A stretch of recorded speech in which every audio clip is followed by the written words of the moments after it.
কি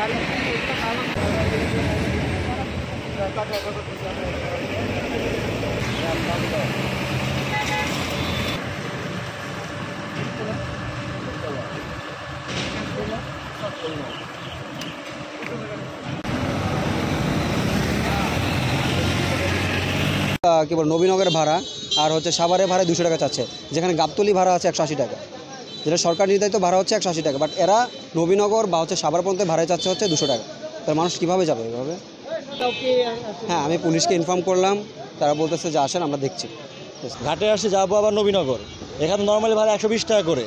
আজকে ঈদ গেছে, কদিন হয়েছে, আজকে মানুষ ফেরত আসতেছে, তাদের ভাড়া 200 টাকা করে ভাড়া ফেলাইছে।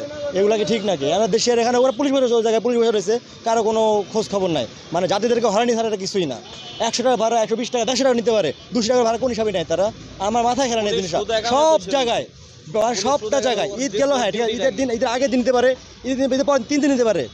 আজকে ঈদ গেছে 7 দিন, এখন সে ভাড়া 200 টাকা করে ভাড়া তারা যাচ্ছে।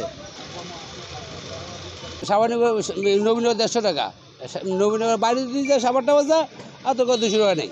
তখন কম যাত্রী যখন ভাড়ে গাড়ি থাকে না তখন নেই না। কিন্তু ওরা তো বলতেছে সাভার নবীনগর নাম বললো 200 টাকা। না, এরা যাত্রীদের সব কথা যাত্রী একজনের দুই একটু ব্যাঘাত হয়ে একজনের 10 জনের জানা যায়, কিন্তু আমরা তো আবার কম নিই, সেটা তো বলে কারে বলে না। একজনের সমস্যা এটা আনি সবারই বলে। কিন্তু ঈদ উপলক্ষে একটু বেশি নিতে হয় কিনা আপনাদের?